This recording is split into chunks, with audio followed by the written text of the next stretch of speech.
Andrei Chikatilo siembra el terror en Rusia durante 12 años matando a niños. Saca los ojos a sus víctimas. Extrae sus órganos y se come su carne. El payaso asesino John Wayne Gacy Jr. mata a jovencitos en Chicago. Tortura y mata a sus víctimas. Luego, las entierra en su sótano. ¿Por qué se comportan de una forma que podría describirse racionalmente como malvada? Son personas que torturan y asesinan a alguien sin tener motivos para hacerlo. ¿Qué clase de personas son? ¿Qué clase de persona haría una cosa así? La ciencia ha eludido durante mucho tiempo el concepto de maldad. Hasta ahora. La maldad es un problema difícil de resolver. Pero creo que si identificamos las piezas que componen a un individuo malvado, tendremos posibilidades de llegar a eliminar la maldad en nuestra sociedad. Actualmente muchos investigadores están explorando los factores que pueden conducir a la violencia extrema. Estas personas no son como los puros. No es como una caja de puros donde sabemos que cada uno es idéntico a los otros 49. Forman un grupo de personas únicas. ¿Qué distingue a estos asesinos del resto de nosotros? ¿Somos todos capaces de hacer el mal? ¿Qué convierte a alguien en una persona violenta? El doctor Jonathan Pincus es jefe de neurología del Hospital de Veteranos en Washington, D.C. He conocido a más de un centenar de asesinos a lo largo de mi carrera y los he examinado minuciosamente. Cree que conoce la fórmula para crear un criminal violento. Hemos trabajado muchísimo en ello y creo que la clave son estos tres elementos: abusos, daño cerebral y enfermedad mental. ¿Podría la combinación de estos tres factores, abusos, enfermedad mental y daño o disfunción cerebral, crear un asesino? Investigaremos las vidas de los asesinos más conocidos para descubrir si esta teoría explica la violencia de sus actos. Empezaremos por el primer ingrediente: el daño cerebral. El cerebro de un asesino está dañado, por eso esa persona no es capaz de inhibir sus impulsos. Si piensa en hacer algo, lo más seguro es que lo haga. Si está haciendo algo, es muy difícil que deje de hacerlo. Si el área del cerebro que controla los impulsos está dañada, ¿puede llevarnos hasta el asesinato?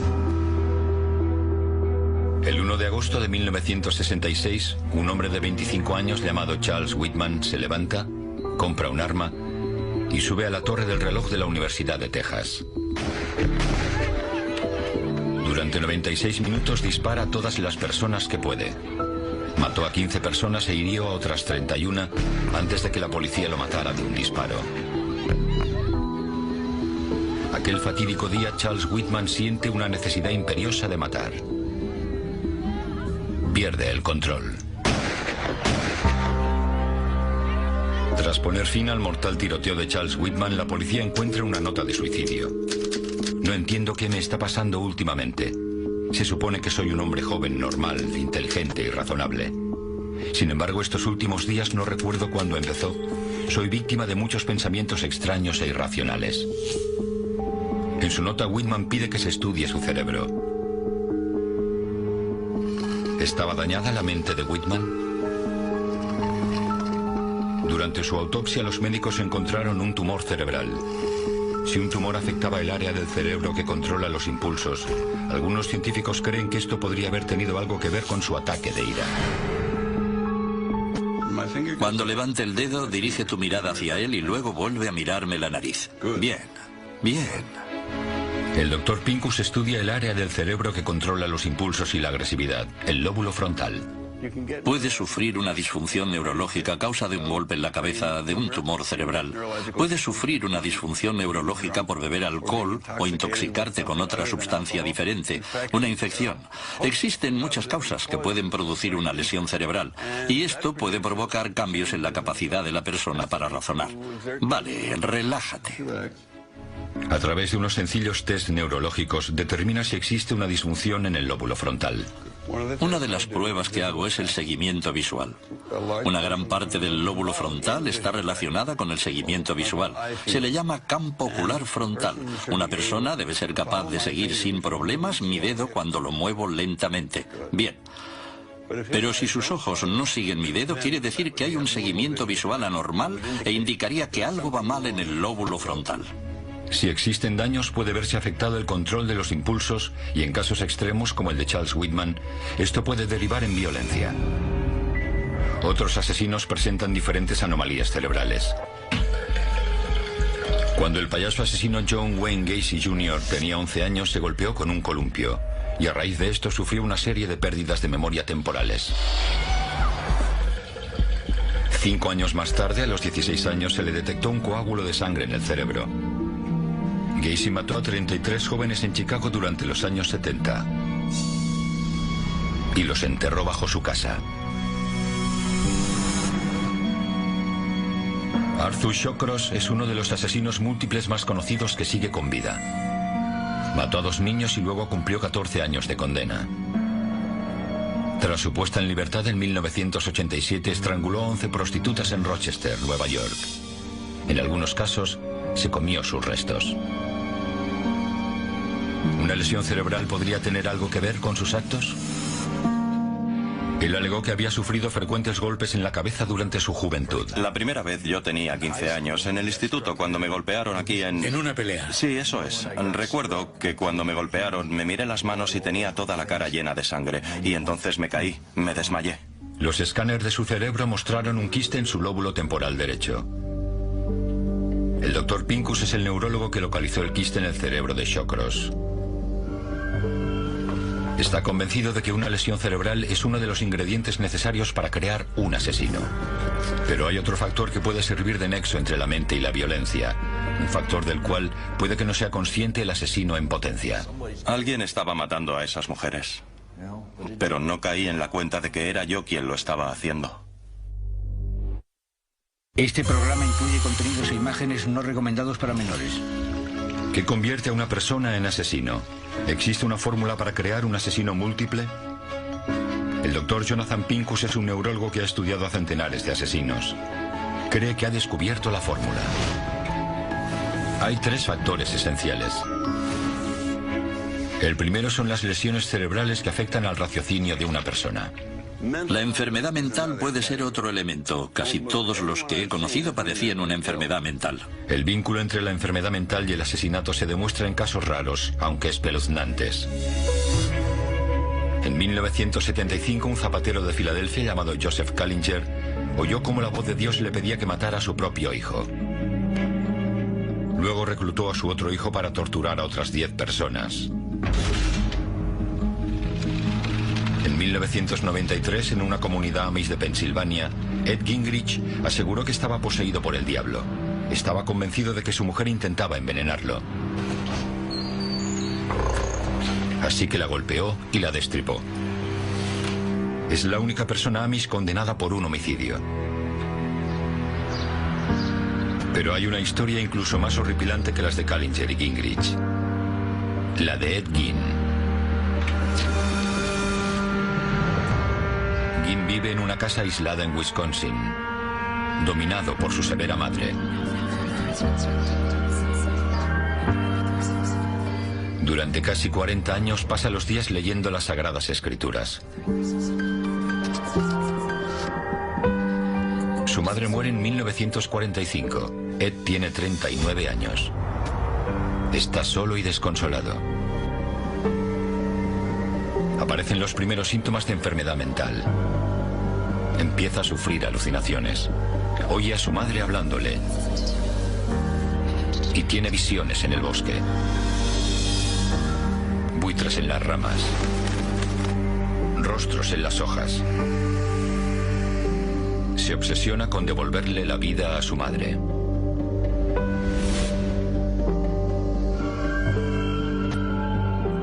Empieza a robar tumbas, a buscar en las notas necrológicas mujeres mayores que acaben de morir. Guarda su piel para hacer ropa y pantallas de lámparas. Utiliza sus cráneos como cuencos. Su enfermedad mental le provoca delirios. Cree que es un instrumento de Dios y que Dios le pide que mate. Ed Gein asesina a una dependiente de una tienda, una mujer mayor que se parece a su madre. Cuando la policía registra la casa de Gein, encuentra su cuerpo decapitado colgado boca abajo. Su cabeza está en un saco de lona. Le ha arrancado el corazón y lo guarda en una bolsa de plástico. Los órganos y huesos de los cuerpos están tirados por la casa. En las paredes ha colgado las caras en descomposición de 9 mujeres. Debajo de su cama, una caja con narices cortadas. Todas las habitaciones de la casa de Ed Gein están mugrientas, excepto una. La habitación de su madre. A Ed Gein lo consideraron demente y se le declaró incompetente, por lo que no se le procesó. Su historia supone un reto para la ciencia forense. ¿Cómo se diagnostica la locura? Correcto, correcto, correcto. No está mal. El doctor Paul Nestor es profesor de psicología de la Universidad de Massachusetts. Durante años trabajó en una institución para enfermos mentales de máxima seguridad, examinando asesinos para los tribunales. Cuando una persona se comporta de forma violenta, siempre surge la cuestión de que, bueno, ha perdido la cabeza, por lo tanto está loco. Y luego, por otra parte, también existe la opción de que simplemente tenga un mal carácter. Yo quería convertir la distinción entre la locura y la maldad en una ciencia. Su reto era poder distinguir un síntoma grave de enfermedad mental, de psicosis. Un estado en el que una persona no es capaz de diferenciar el mundo real del imaginario. Al igual que Ed Gein, un psicótico tiene alucinaciones, delira y sufre paranoia. Pero Ed Gein es un caso extremo. En la mayoría de los casos no está tan claro. Tras su arresto, los asesinos pueden alegar enfermedad mental. Es como si yo estuviera allí, pero también estaba aquí. Sí. Como si fuera 2 personas diferentes. Como si observaras lo que estaba pasando. Exacto. El asesino múltiple Arthur Shawcross estranguló a 11 mujeres. Pero justo antes de esos asesinatos afirma que experimentó una ruptura con la realidad. Me sentía atontado. Me sentía extraño. Sí. Cuando estaba en Dunkin' Donuts, a unos 400 metros de la casa, sabía que la policía vendría allí. Que hablaría del caso y yo estaría allí sentado bebiendo café, comiéndome una rosquilla o hablando con algunas personas con las que me relacionaba, pero no me daba cuenta de que no era consciente de que era yo quien lo hacía. El jurado no creyó su defensa. Se le declaró cuerdo y culpable. Diagnosticar una enfermedad mental es muy difícil y solo lo pueden hacer expertos como el doctor Nestor, que se basan en una gran cantidad de tests. No puedo decirte cómo combinar las cartas, pero te indicaré si lo haces bien o mal. Están mezcladas y en cada caso tienes que ponerlas en el orden correcto para que cuenten la historia más lógica. Al paciente se le da una serie de tarjetas con dibujos. La mayoría de las personas pueden colocar estas tarjetas para crear una historia que tenga sentido. En este caso, jugar con cerillas puede provocar un incendio que puede descontrolarse y poner en peligro a los demás. Esta sucesión de hechos muestra el vínculo básico entre una acción y sus consecuencias. Las personas psicóticas tienen problemas para superar esta prueba. Les resulta difícil colocar las tarjetas en el orden correcto y entender la relación causa-efecto en un entorno social. Tras examinar a cientos de criminales, el doctor Nestor hace una observación crítica.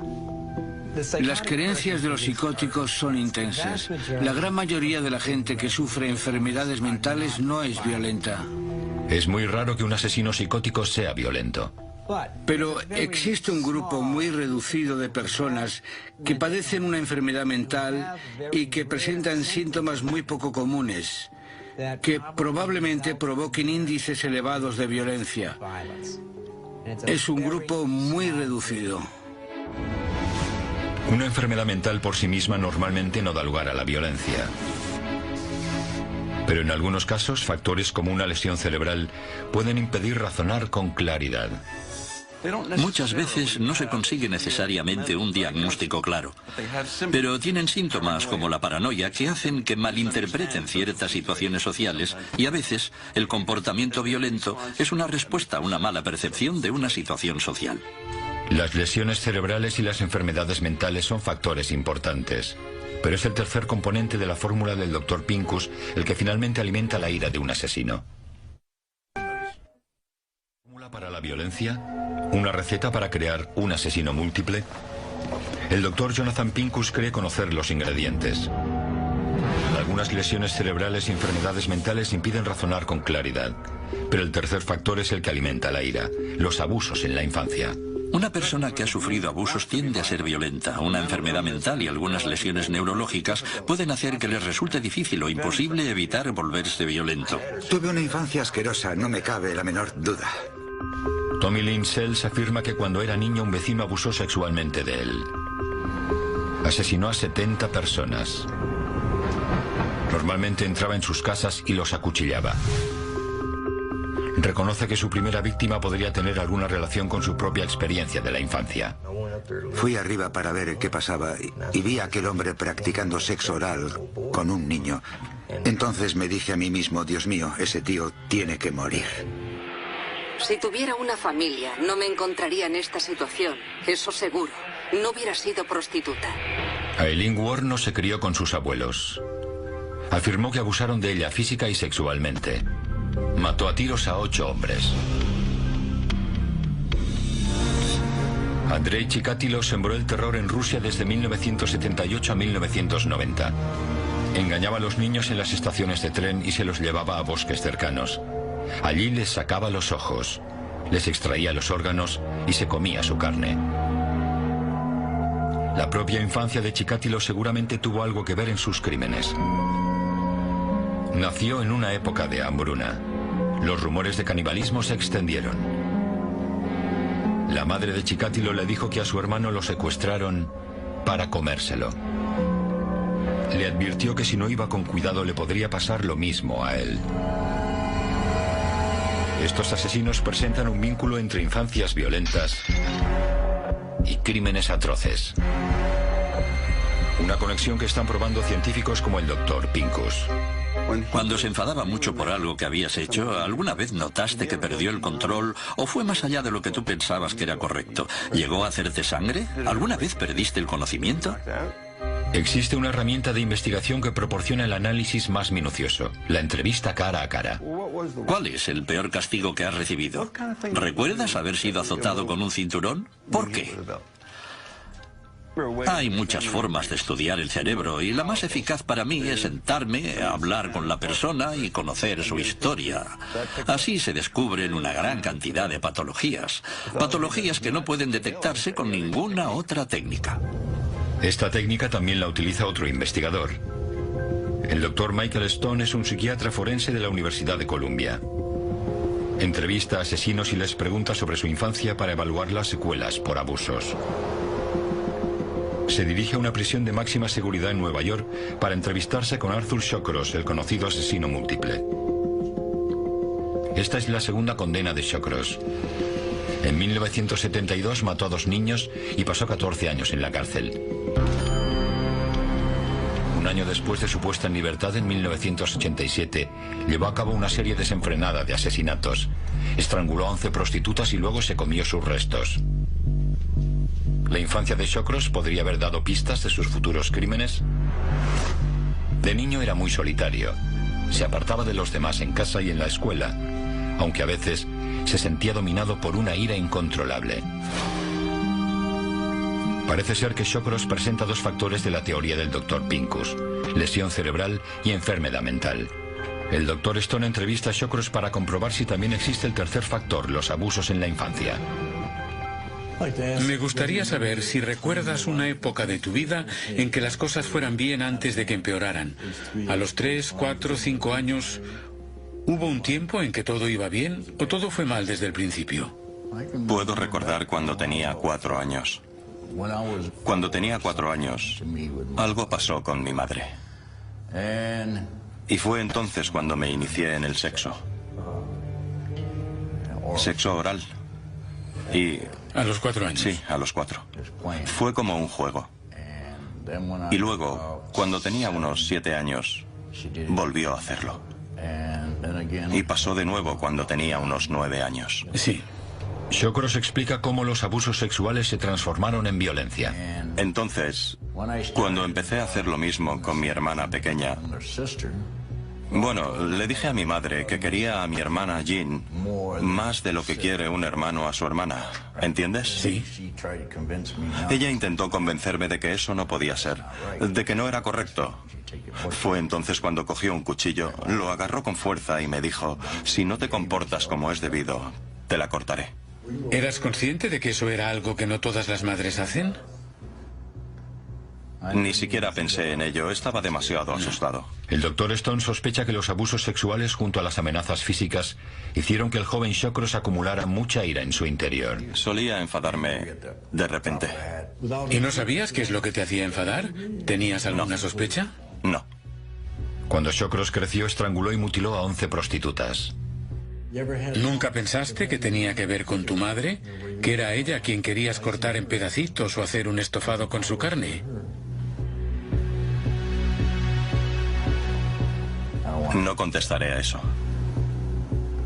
Porque eso podría ser comprensible, ¿lo sabes? Sí, sería comprensible. Desde luego, quiero decir todo lo que... Esos pensamientos son... Tenía esos pensamientos. ¿Sí?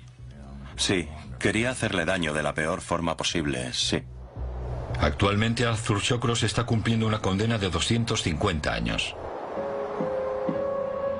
Su historia confirma la teoría del Dr. Pincus de que los abusos en la infancia generan ira que puede manifestarse más tarde en la vida. Y en el caso de Arthur Shawcross, de una forma brutal.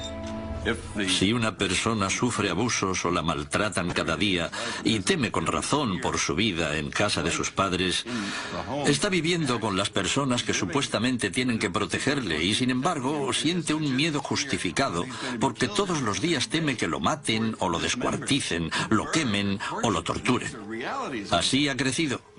Cuando esa persona es inmadura y no puede controlar sus impulsos, se convierte en un individuo muy peligroso.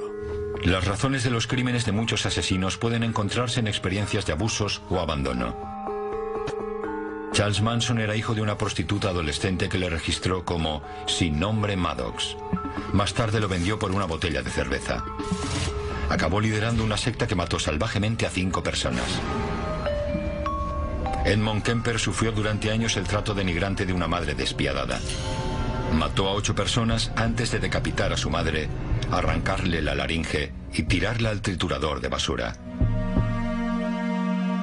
Según el Dr. Pincus, las lesiones cerebrales y las enfermedades mentales son la pólvora, y los abusos en la infancia encienden la mecha. Y si alguien presenta los 3 ingredientes de esta receta mortal, el resultado puede ser demoledor. Pero ¿puede la fórmula del Dr. Pincus explicar el comportamiento del asesino y torturador más extraño y sangriento? ¿A quién traéis? ¿Quiere hacer alguna declaración?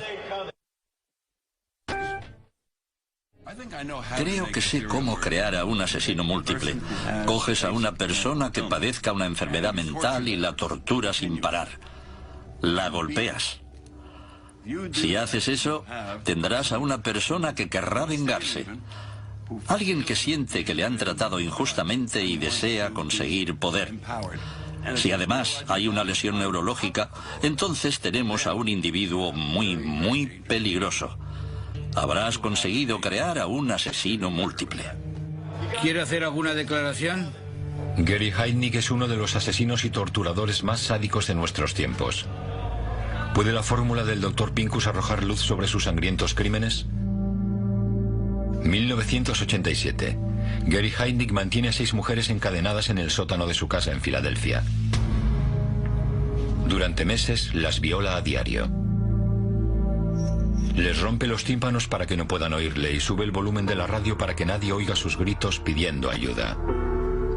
Quiere que le den hijos, pero cuando ve que no se quedan embarazadas, su crueldad se intensifica.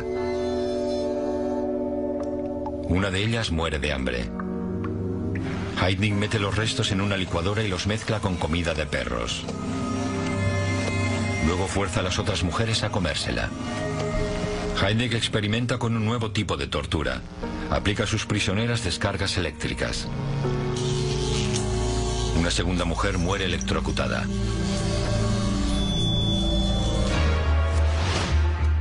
Precisamente Gary Heidnik surge a partir de la combinación de los factores que el Dr. Pincus ha determinado. El primero, una lesión cerebral. Heidnik se cayó de un árbol a los 6 años y sufrió lesiones neurológicas. La enfermedad mental es otro elemento. Casi todos los que he conocido padecían una enfermedad mental. El segundo factor, la enfermedad mental. Heidnik tenía antecedentes de esquizofrenia, paranoia y delirios. Su casa era muy extraña. Las paredes estaban cubiertas de billetes y monedas. Heidnik era casi un genio y un hábil inversor que amasó una fortuna de casi 400.000 euros. El tercer factor y definitivo son los abusos. Heidnik aseguró que los había sufrido. Durante su infancia en Cleveland, su padre, supuestamente, lo castigaba colgándolo por los pies desde la ventana de un tercer piso. Muchas personas son paranoicas e interpretan mal la realidad. Si además han estado reprimiendo impulsos violentos toda su vida, cuando todo esto surge, pueden hacer, y de hecho hacen, cosas horribles. En 1987 la policía descubrió a las mujeres prisioneras en el sótano de Heidnik. Él alegó que ya estaban allí cuando se trasladó. Gary Heidnik fue ejecutado en 1999. Nadie reclamó sus restos. La combinación de los tres factores forma una potente fórmula presente en algunos criminales violentos. Pero algunos asesinos múltiples parecen ser excepciones. Asesinos múltiples como Ted Bundy. No había historial de enfermedades mentales. Ningún diagnóstico clínico de daños cerebrales. Tuvo una infancia poco corriente, pero no se sabe que sufriera abusos. En su juicio, su madre describió su estrecha relación. Ted es el mayor. Y se podría decir que también era mi ojo derecho y mi alegría. Nuestra relación fue siempre muy especial. En los años 70, Ted Bundy estranguló, golpeó y acuchilló al menos a 30 mujeres en Washington, Utah, Colorado y Florida. Para los asesinos como Bundy que no parecen presentar los tres factores, el Dr. Pincus comenta que hay otra área de la ciencia que ofrece una posible explicación a sus tendencias criminales. Y si esos investigadores están en lo cierto, podría haber millones de personas que se comportan como Ted Bundy. ¿Cómo se crea un asesino? ¿Hay una fórmula para aquellos considerados los más malvados? Existe una potente receta que incluye una enfermedad mental, daños cerebrales y abusos. Aunque hay asesinos que no muestran ninguno de estos elementos. Asesinos múltiples como Ted Bundy. ¿Qué explicación hay para que exista un asesino como él? Ted Bundy podría haber sido un psicópata. Podría sufrir este trastorno de la personalidad definido por la psicología moderna que ha creado polémica, pero que podría explicar algunas tendencias criminales. Se calcula que 1 de cada 100 personas es un psicópata. ¿Pero cómo es exactamente un psicópata? Existe una lista de características. Los psicópatas son personas encantadoras como Bundy, capaces de atraer a mujeres jóvenes con una escayola falsa y pidiéndoles ayuda. No me da miedo, no parece el tipo de persona capaz de matar a alguien. A los psicópatas se les dan bien las palabras y tienen facilidad para manipular y embaucar a la gente. Sorprendido, no sé, no sabía qué esperar, nunca había estado en la cárcel ni me habían arrestado. En el caso de Bundy incluso decidió ser su propio abogado. Asesinó al menos a 30 mujeres entre 1974 y 1978. Los psicópatas son egocéntricos como Jim Jones, que era líder de una secta y que en 1977 condujo a sus 900 seguidores hasta Jonestown, en Guyana, Sudamérica. Un año después los indujo a llevar a cabo un suicidio colectivo ingiriendo bebidas envenenadas. Los psicópatas también son presuntuosos, como Ian Brady, que se sintió con derecho a violar y asesinar. Mató salvajemente a 5 niños con la ayuda de su cómplice, Myra Hindley, y luego hizo un picnic sobre las tumbas superficiales de sus víctimas. Y quizá lo más importante, los psicópatas son insensibles por definición. Uno de los mejores ejemplos de un psicópata es el asesino conocido como BTK. BTK empieza su carrera como asesino en 1974, matando brutalmente a una familia en su casa de Wichita. No había estrangulado nunca a nadie, así que no sabía cuánta presión tenía que ejercer o durante cuánto tiempo. El asesino se burla de los medios de comunicación locales con una carta, bautizándose como BTK, que corresponde a las siglas en inglés de atar, torturar y matar. Entre 1974 y 1991 el asesino BTK sistemáticamente acecha, tortura y mata a 10 personas de su propio barrio. Tenía muchos proyectos, estaba siguiendo y vigilando a varias personas. El asesino BTK, Ted Bundy e Ian Brady no parecen ajustarse a la teoría del Dr. Pincus. Por lo que se sabe, ninguno sufrió abusos ni se le diagnosticó una enfermedad mental o daño cerebral. Sin embargo, son responsables de la muerte de docenas de personas. ¿Qué hay detrás de su naturaleza insensible? Durante décadas, los investigadores han estudiado el comportamiento de los psicópatas. Pero con las nuevas tecnologías, los científicos están descubriendo que los psicópatas no son iguales al resto de nosotros. Los psicópatas son capaces de hacer cosas increíblemente horribles, son despiadados. Dr. Ken Kill, de la Universidad de Yale.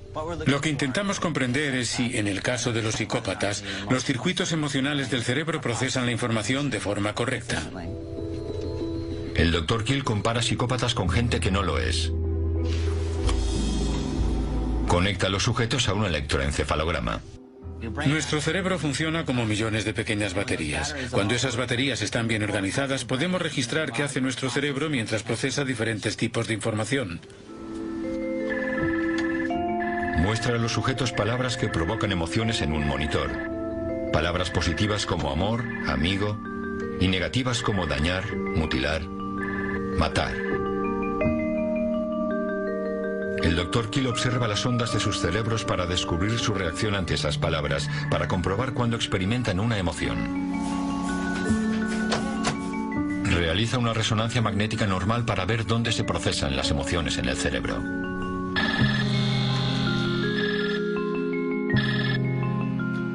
Hemos descubierto que los psicópatas no procesan la información emocional igual que el resto de nosotros. Kill ha averiguado que en la mente de un psicópata la respuesta emocional es menos activa. Si los psicópatas carecen de sentimientos, entonces no dudarán a la hora de actuar violentamente. Están desinhibidos. Las señales que nos hacen parar, que todos aprendemos a percibir y que nos inhiben, los psicópatas no las reciben igual, no las procesan de la misma forma. Un psicópata extremo como el asesino BTK no siente emociones. Esto quedó terroríficamente claro en 2005. Le di un vaso de agua, la reconforté un poco y luego continué. La até, le puse una bolsa sobre la cabeza y la ahogué. Después de 30 años burlando a la policía, el asesino múltiple que metódicamente torturaba y mataba, finalmente es detenido. Dennis Rader es un hombre casado de clase media que va con regularidad a la iglesia. Cuando empezó el juicio pensé que sería un proceso largo hasta llegar al veredicto de culpable. Ya sabe, estaba claro, el veredicto era culpable. Incluso desde los tribunales, BTK continúa horrorizando a sus vecinos. Blancos en potencia. En mi mundo, así es como los llamamos. Los llamamos proyectos, objetivos. Cuenta los detalles de cada asesinato. No es solo la crueldad de los crímenes, sino su conducta fría, carente de emoción, lo que conmocionó al país. Yo tenía muchos proyectos, así que si uno no salía bien, me dedicaba a otro. ¿Qué es lo que hay en las mentes de los asesinos múltiples como BTK que les permite matar una y otra vez? ¿Por qué no se detienen? La respuesta podría ser el miedo. En la Universidad del Sur de California, la científica Michelle Fung y el doctor Adrian Rain también estudian a los psicópatas. El dedo índice. Cuando pensamos en un crimen realmente atroz, lo primero que pensamos es en cómo puede alguien hacer eso a otra persona. Su investigación podrá dar respuestas a preguntas como ¿por qué psicópatas, criminales tan extremos como BTK, son capaces de cometer crímenes una y otra vez? Se centran en la ausencia de una emoción en particular, el miedo. Colocan electrodos en la piel del sujeto para medir el ritmo cardíaco y los niveles de sudoración. Una vez se ha conectado al sujeto, el reto para Fung es crear una situación de ansiedad. Para la mayoría el miedo surge cuando no se sabe qué pasará. Se ponen unos auriculares al sujeto. Se coloca un monitor ante ellos que funcionará de cronómetro. Empezando por 12 segundos, los números irán bajando hasta 0. Mientras tanto, los investigadores observan el ritmo cardíaco y los niveles de sudoración. Se dice a los sujetos que cuando acabe la cuenta atrás oirán una ráfaga discordante de ruido como si alguien arañara una pizarra, pero muy fuerte.